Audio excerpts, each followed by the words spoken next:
Hi babies, welcome back to your home parce que vous êtes ici chez vous. J'espère que vous allez bien mes amours. Alors aujourd'hui on se retrouve pour le 4e jour de notre semaine de KEVS. Malheureusement il n'y a pas eu de vidéo hier parce que j'ai eu un petit contretemps, d'accord.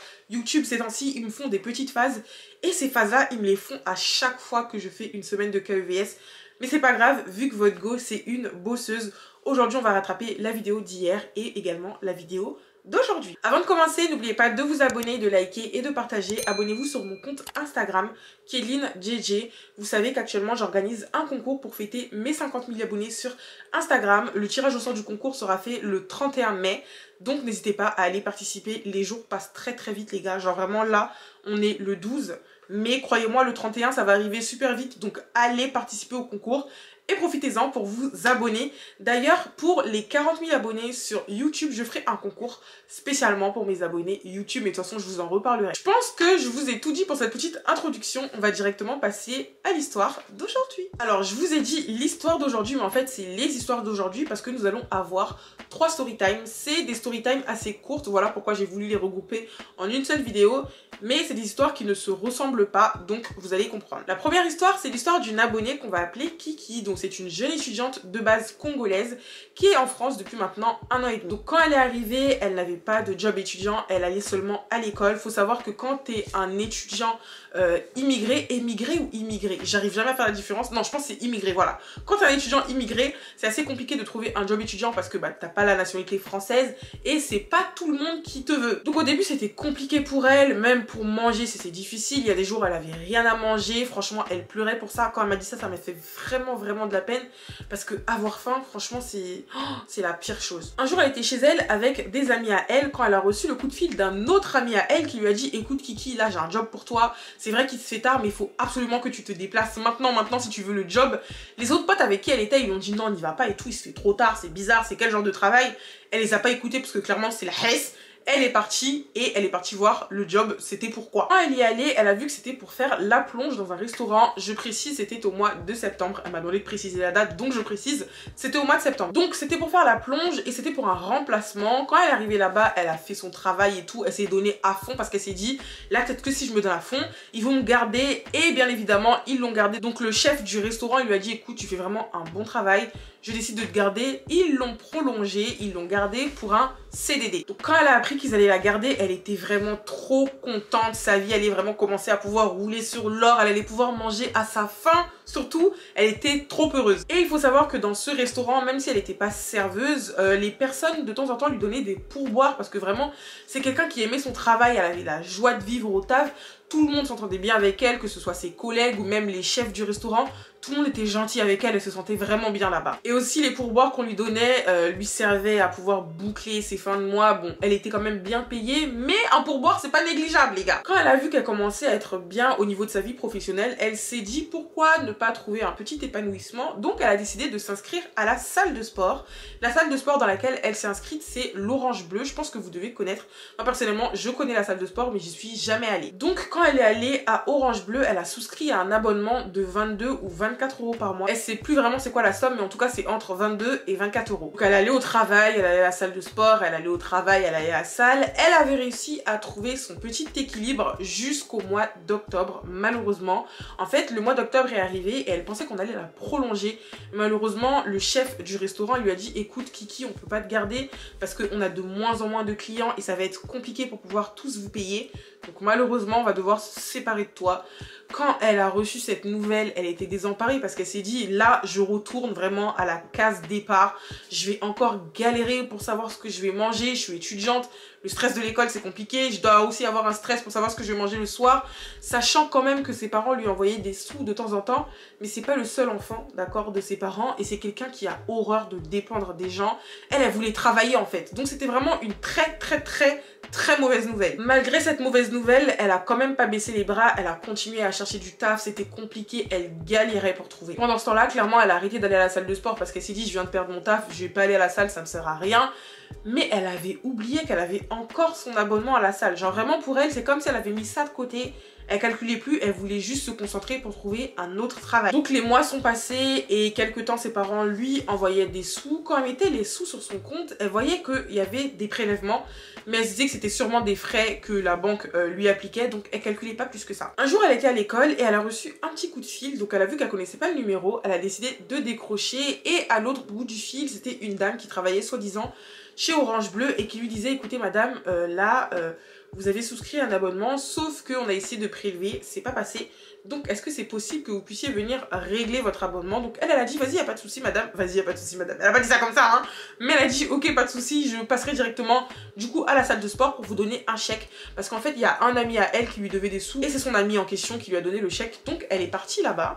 Elle a donné le chèque à la dame pour pouvoir régulariser sa situation. Et elle a directement fait part à la dame qu'elle voulait arrêter voilà, l'abonnement. Elle voulait résilier le contrat. Sauf que la dame lui a dit, écoutez, on ne peut pas résilier comme ça à moins que vous soyez enceinte ou qu'on ait un certificat de votre médecin qui atteste que vous ne pouvez pas faire de sport. Donc la dame pensait qu'elle était enceinte, elle a dit non je suis pas enceinte, elle a dit bah dans ce cas là je suis désolée mais je peux pas couper votre abonnement. Quand elle est rentrée chez elle, elle était super énervée, elle s'est dit mais ils sont trop bizarres eux, pourquoi ils veulent pas couper mon abonnement, j'ai plus de travail, je peux pas payer donc pourquoi ils veulent pas couper. Quelques temps après la dame elle la rappelle pour lui dire que voilà on a encore essayé de prélever, c'est pas passé et elle a dit à la dame mais je ne peux pas payer, j'ai plus de taf, comment vous voulez que je fasse? La dame elle a dit écoutez, soit vous avez quelque chose qui atteste que vous voulez déménager donc vous changez de ville. Donc bien évidemment, si vous changez de ville, vous pouvez plus venir dans notre salle. Et là, c'est normal qu'on résilie l'abonnement. Ou soit vous donnez un certificat du médecin qui atteste que soit vous avez une malformation ou que vous êtes enceinte. Mais si vous n'avez pas ces trois conditions-là, je suis désolée, mais je ne peux pas résilier votre abonnement. Les jours sont passés et là, elle a reçu le coup de fil d'un homme. Donc elle s'est dit, c'est bizarre, d'habitude, c'est la dame qui m'appelle. Là, c'est un homme. Elle décroche et de là, l'homme, il commence à lui sortir exactement le même speech que la dame qui travaille chez Orange Bleu. Sauf que cette fois, il lui a dit, bon déjà là, vous nous devez. Mais par contre, si vous ne venez pas régulariser votre situation au plus vite, nous, ce qu'on va faire, c'est qu'on va envoyer votre dossier à un huissier de justice et vous allez régler ça avec eux directement, vous n'allez plus passer par nous. Donc elle, quand elle a entendu ça, elle a commencé à flipper. Les gars, à chaque fois qu'on entend justice, huissier, on a peur. Donc elle, clairement, elle a commencé à flipper. Elle s'est dit, mais c'est pas possible, moi je connais pas la France, qu'est-ce que vous allez me ramener mon truc à la justice là? Elle a commencé à paniquer. Donc elle devait 2 mois, d'accord? Elle devait 2 mois. Le monsieur il a dit si le deuxième mois ça passe pas, on envoie votre dossier à la justice. Donc elle a commencé à paniquer comme je vous l'ai dit et elle lui a dit écoutez j'ai déjà fait part à la dame que moi je pouvais plus continuer à payer, j'ai perdu mon travail. Le monsieur il a dit mais madame ça c'est pas comme ça que ça se passe. En fait quand vous êtes venu souscrire à votre abonnement, en fait en souscrivant à l'abonnement, c'est ça qu'on dit hein, c'est ça, j'espère que c'est ça. Mais en tout cas en ayant souscrit à cet abonnement là, vous avez souscrit à un abonnement en fait de 2 ans. Donc c'est un contrat de 2 ans. Tant que les 2 ans ne sont pas passés, vous ne pouvez pas résilier. Elle, quand elle a entendu ça, elle était choquée. Elle s'est dit, mais comment ça 2 ans? Parce qu'elle n'a pas lu les petites lignes. Les gars, c'est important. Lisez les petites lignes. Je vous en parlerai plus tard. Mais elle était choquée parce que pour elle, elle souscrivait juste à un abonnement par mois et qu'elle devait payer par mois. Elle a commencé à paniquer et à avoir encore plus peur parce qu'elle s'est dit mais comment je vais faire? Genre là si je retrouve pas de taf, je vais être obligée de payer là pendant 2 ans, sachant qu'en plus maintenant ils veulent envoyer mon truc à la justice. Bref, elle avait chaud. Il y avait un ami à elle qui était à peu près dans la même situation qu'elle. Il avait aussi des problèmes avec des huissiers de justice, mais cette fois lui pour une école privée. Vous voyez les écoles, faites attention aussi. Et elle a demandé conseil à son ami pour lui dire écoute là ils veulent envoyer mon truc en justice et tout, comment ça va se passer? Son pote il lui a dit non ne panique pas, quand les huissiers vont t'appeler tu vas au rendez-vous ou s'ils viennent chez toi ou je sais pas, mais en tout cas tu vas au rendez-vous, tu leur expliques ta situation, tu pars avec ta carte d'identité et ton RIB et normalement tu vas réussir à trouver un terrain d'entente avec eux pour payer petit à petit, genre vraiment comme ta poche le peut. Ils vont pas te demander de payer tout de suite une très grosse somme.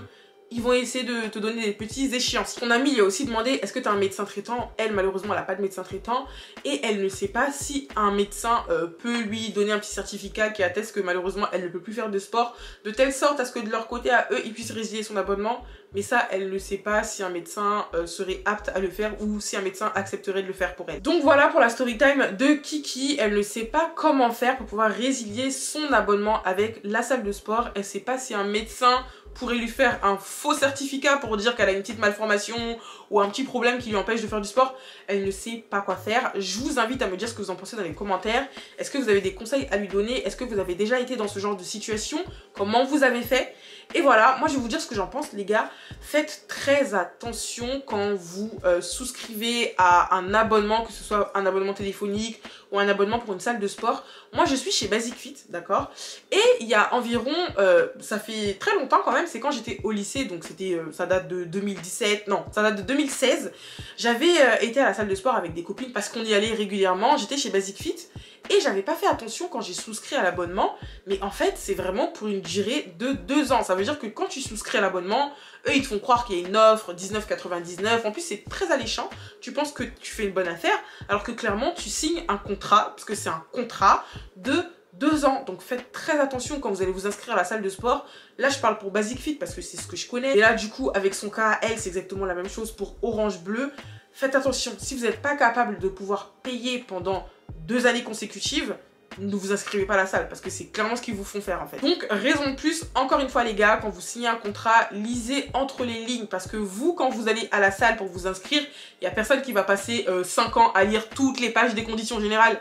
Il n'y a personne qui le fait. Moi-même la première, quand j'étais au lycée, j'ai pas lu tout ça, mais c'est très important.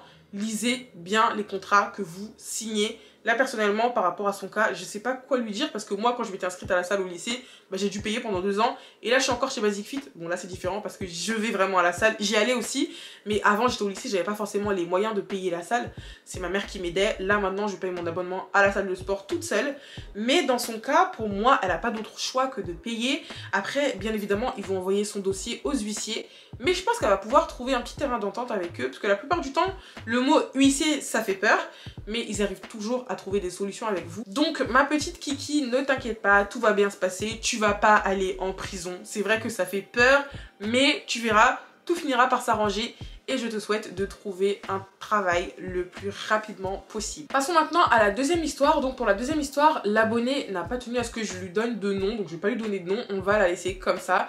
C'est une abonnée qui a actuellement 22 ans et qui est en couple avec un jeune homme depuis 5 ans. Sauf que le problème, c'est que au début tout se passait bien, mais malheureusement les choses ont commencé à se dégrader. Pas au sein de leur couple, même si les deux ne sont pas de la même confession religieuse. Donc lui il est chrétien et elle est musulmane. Ils ne font pas partie de la même origine également. Mais le truc là, c'est que du côté de son copain, ils sont en train de lui faire la misère à lui. Ça veut dire que elle m'a pas plus donné de détails que ça, elle ne voulait pas. Mais je lui ai dit que globalement, je vais essayer d'expliquer l'histoire, les membres de la famille de son copain lui font la misère. Ça veut dire qu'il y a énormément de problèmes au sein de sa famille à lui. Il y a des personnes qui lui veulent du mal, voilà. Que ce soit du mal sur la terre des hommes, donc du mal physique, mais également du mal spirituel. Il y a des personnes qui lui font de la sorcellerie. Vraiment un truc de fou, sauf que elle a pas envie d'être impliquée dans une chose qui ne la concerne absolument pas, sachant qu'en plus, les répercussions de ce qu'ils font à son copain sont en train de déteindre sur elle. Ça veut dire que les personnes déjà qui veulent du mal à son copain dans sa famille lui veulent également du mal à elle. Son copain a une sœur qui ne l'aime pas. Donc elle se retrouve dans un truc assez chelou. Lui, il a toute sa famille à dos et la famille du gars est en train de se retourner contre elle aussi. Et bien au-delà du fait qu'au niveau de la famille de son copain, ce soit vraiment le cas de le dire, je vais le dire, c'est la merde. Il y a aussi un petit problème de son côté à elle parce que sa famille n'acceptera jamais son copain, elle le sait. Il n'a pas la même religion qu'elle, donc il est chrétien et en plus il n'a pas la même culture. Vous savez déjà les problèmes d'ethnie au niveau des familles noires, on connaît. Et elle sait très bien que ça va pas le faire. Elle se demande si elle doit continuer, donc rester avec lui et se battre non seulement contre sa famille à lui, également sa famille à elle, ou est-ce qu'elle doit tout stopper, sachant qu'au vu de comment les choses se passent actuellement, elle ne sait pas et elle n'a même pas envie de se marier avec lui. Donc franchement, moi je comprends pas. Je comprends pas trop. Tu sais que tu veux pas te marier avec lui. Bref, je vais vous donner mon avis après. Mais de toute façon, la story time elle est finie. Hein. Elle ne sait pas quoi faire. Voilà, elle sait pas si elle doit le quitter, elle sait pas si elle doit rester avec lui. Sachant que le mec est prêt à changer de religion pour elle. Déjà, ça c'est un gros problème. Mais au vu de ce que je vous ai dit là, je sais que c'est très vague.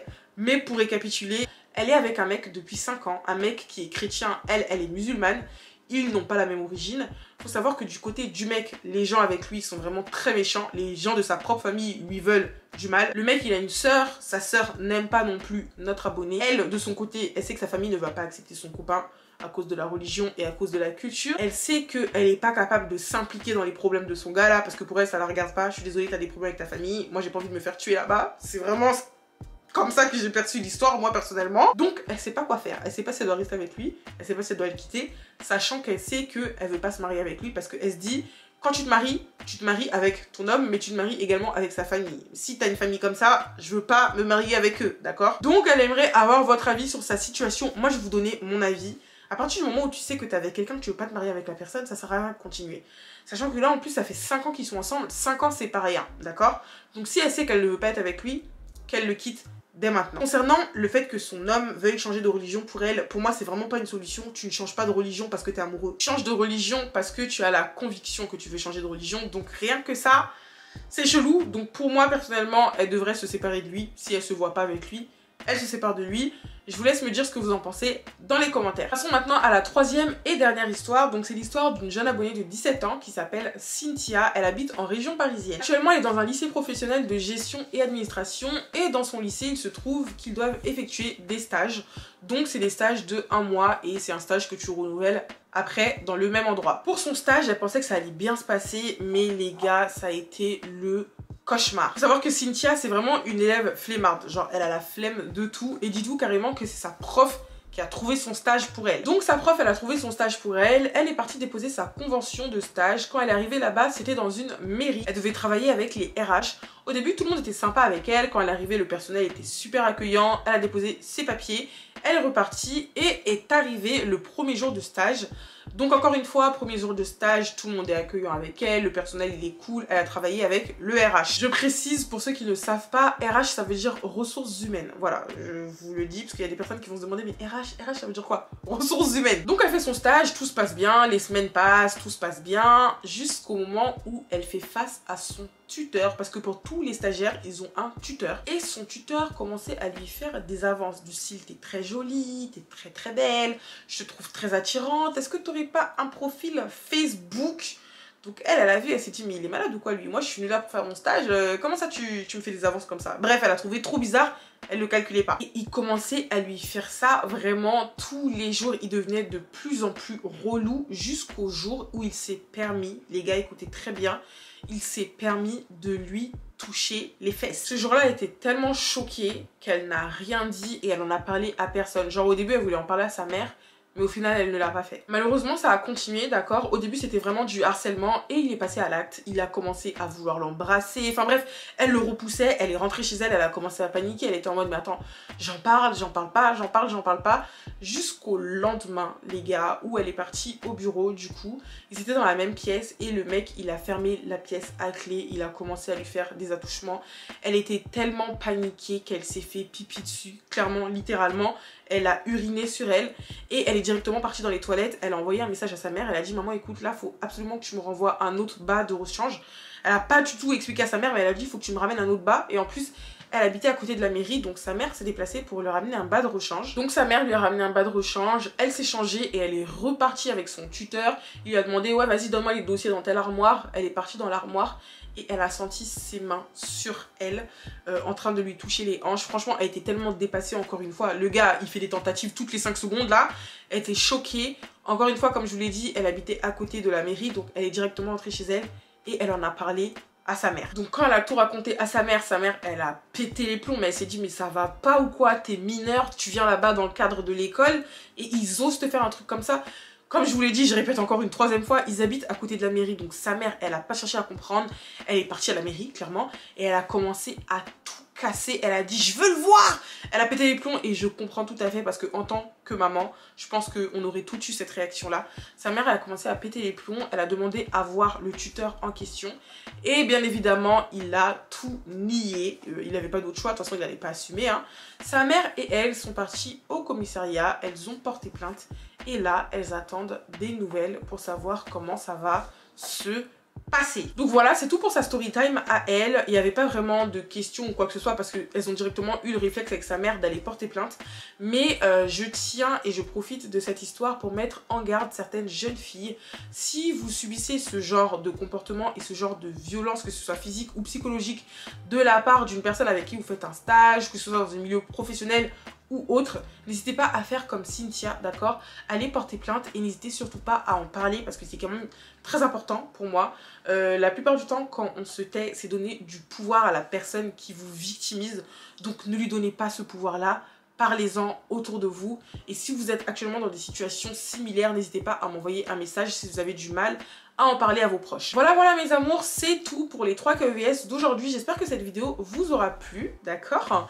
Et on se dit à tout à l'heure pour la vidéo d'après. Je sais pas à quelle heure cette vidéo là va être en ligne, mais en tout cas vous inquiétez pas, aujourd'hui vous allez avoir vos 2 KEVS. Je vous fais de gros bisous et on se dit à bientôt.